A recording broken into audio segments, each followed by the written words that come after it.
This is Lyncis, a character that just rolls out in Tower of Fantasy 5.0, a new start to the Frost team, as well as a solid beginning for the entire Kylo.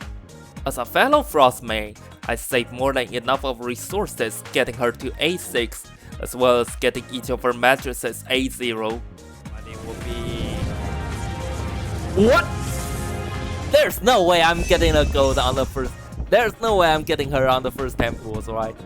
There's no way. It was just... Am I actually replicating the legacy that I had back in 4.0? Really? Okay, never mind. Yeah, my luck wasn't particularly good on Gacha this time, especially with the mattresses. It was horrible. Whoa! Oh man! No! Oh, we got the same piece again. Uh oh. Damn! But even with that, I still managed to get away with what I just say, an A6 weapon and a full A0 mattresses set. Naturally, the next thing people will do when they get a new weapon is to actually figure out what to do. Whether it is looking out for a guy, finding some YouTube videos, or even asking the communities like Reddit and Discord. I'm no exception to that. In fact, it is already a habit that I watch one of those YouTube videos for the precise setup I need to master the control of a weapon as soon as possible. However, it is a bit different this time. You see, most of these videos regarding Lyncis are coming from the test server, which means they'll have everything backed out in advance. This also applies to not only Lyncis, but everything else that has a good synergy with her, like Nola and Void Piercer. This is also what they call the meta, to utilize everything as much as possible. In this case, Nola, Void Piercer, and also Grey Fox can do quite a good buffer to Lyncis, making her do significantly more damage than any other combinations. Since I already have Grey Fox maxed out, if I could have done the same with one of the other two, I could have just picked up one of those videos and then call it a day. Unfortunately, that wasn't the case for me, as all I have on the deposit are just Nanyin and Rosling. I have clearly fallen off the meta with the limited resources I have and the choices I made along the way. So, what should I do now? I immediately came up with an answer to that question. Since the stream was still going, I decided to give it a shot with the weapon I just obtained. As I was going deeper with the testing, the voice in my head had become clearer. Instead of desperately looking for a guide telling you exactly what to do, how about messing around in-game and figure that out yourself? And that's exactly what I did.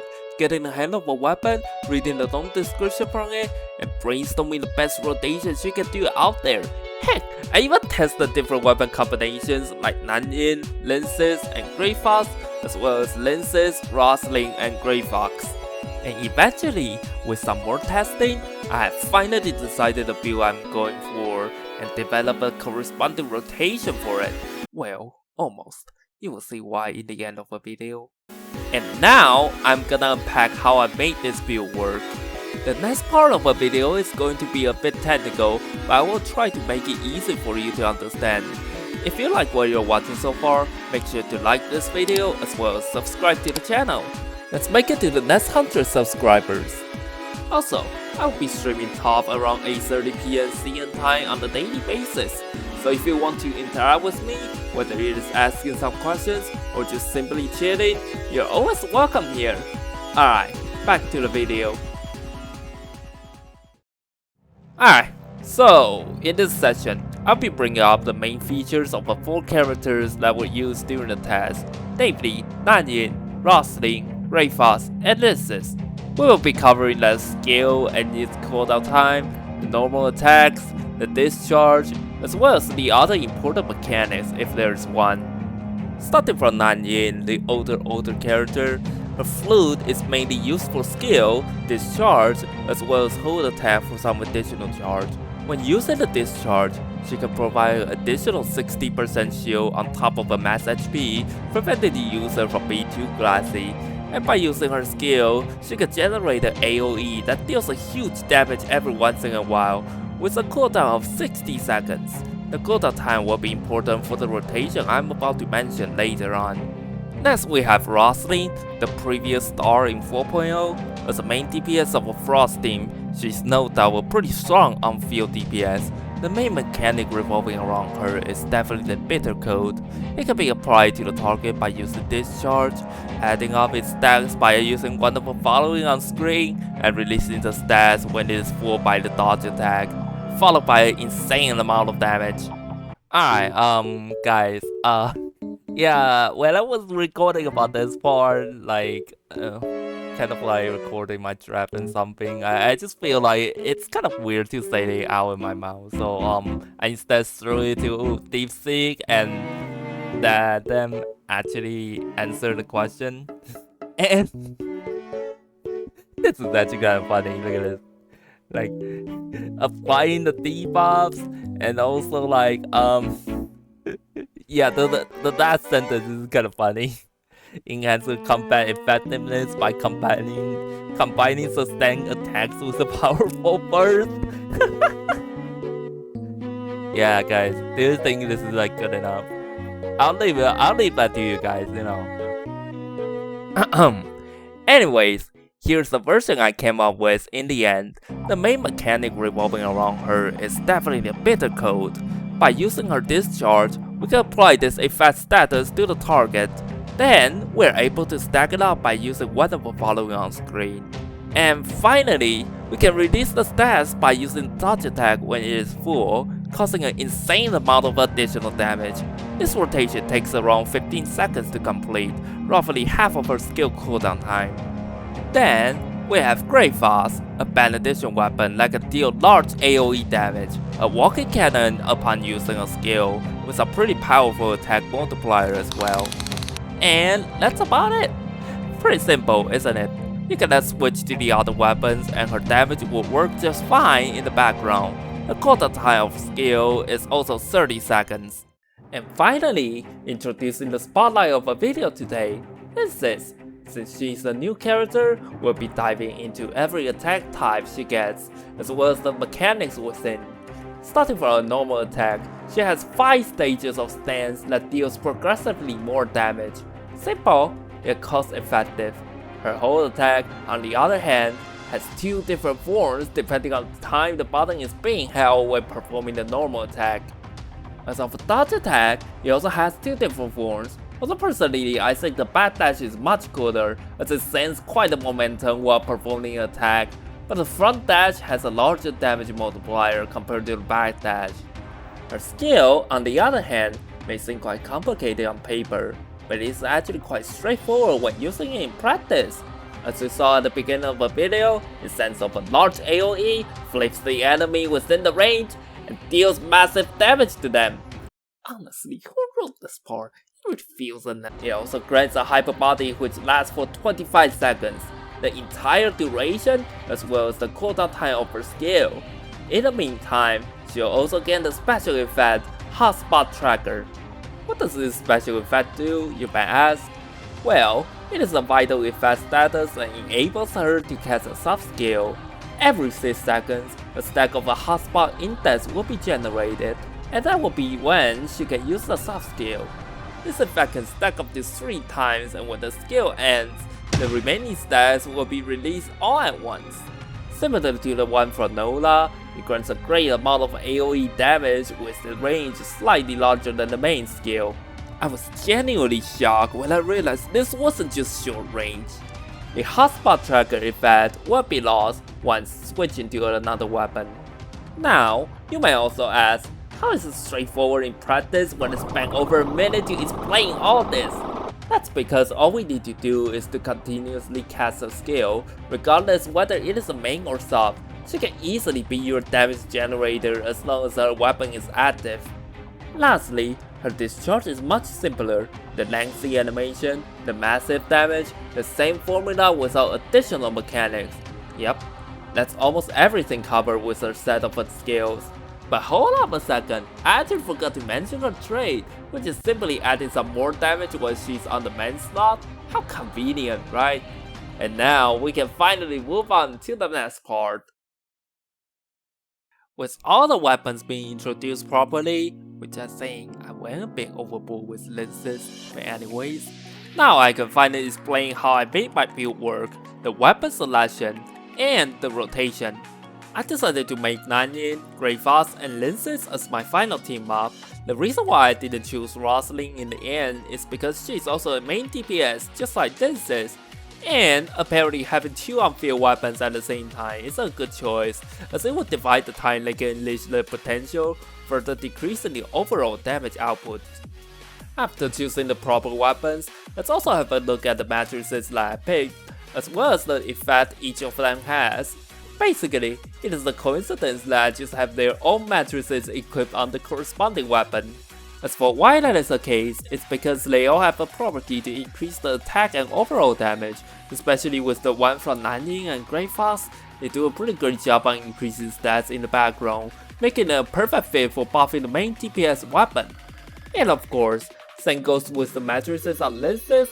It just happened that her matrices are the upgraded version of Lyra and Samir 2 pieces, which is the one I've been using for the main DPS ever since last year when Rosalind was still shining. And sure enough, after the replacement, I managed to reach what I call the perfect fit for the first time. For the selection of relics, anything that can increase the damage will do for good. Personally, I recommend the rifle, buff dealer, and bubble gun, as they don't require frequent controls to obtain their effects. Now, with the relics, weapons, and their matrices loaded, it's time to tell you the rotation I learned in the process, especially during that time on stream. Firstly, remember the skill cooldown time I kept mentioning? You see, since Nanyin has the longest skill cooldown time, or CD in short, we'll start the rotation with her skill.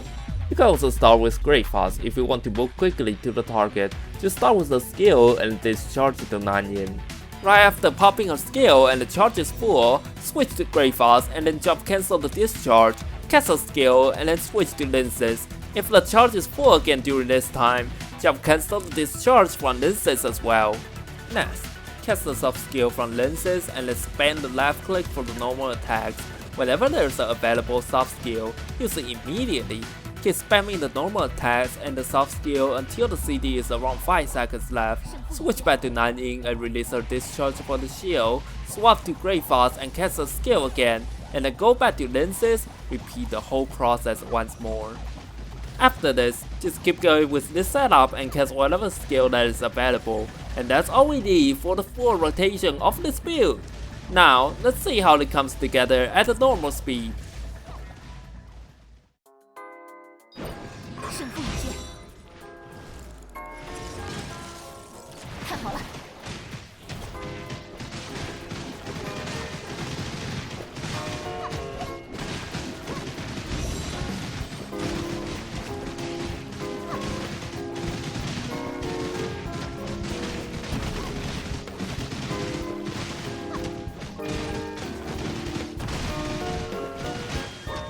胜负已决。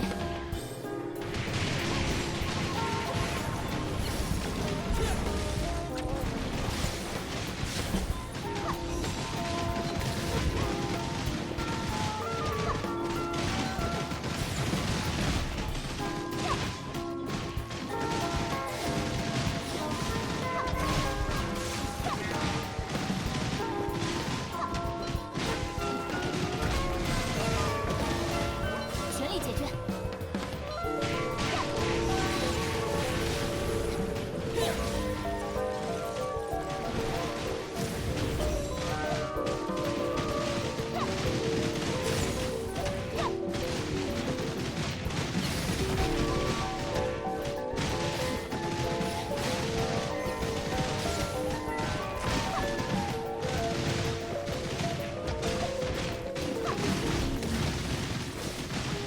The only difference that separates this from the one I learned on stream is I didn't switch to Nanyin when her skill is still active, and I finished the rotation for the other two, since her shield only lasts for 30 seconds.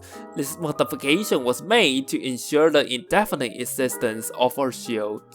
with 40,000 base attack, 12 normal attack, 12 skill, and 3 damage boosts on Titan stat.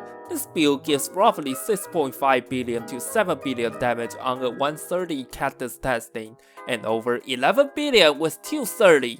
That's a 50% increase from my previous comp, Great Foss, Rosling, and Nanyin. There's no doubt that I have improved once again, and there's definitely no better time to showcase this newfound power in a real battle. Roll the epic music, please.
And that's it for my own experience with Lyncis.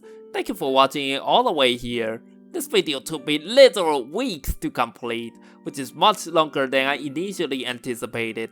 This is also the first time trying to make a scripted documentary like this, and oh boy, it has taken up most of the time to even come up with the proper wording, as well as finding the right materials to fit in those words.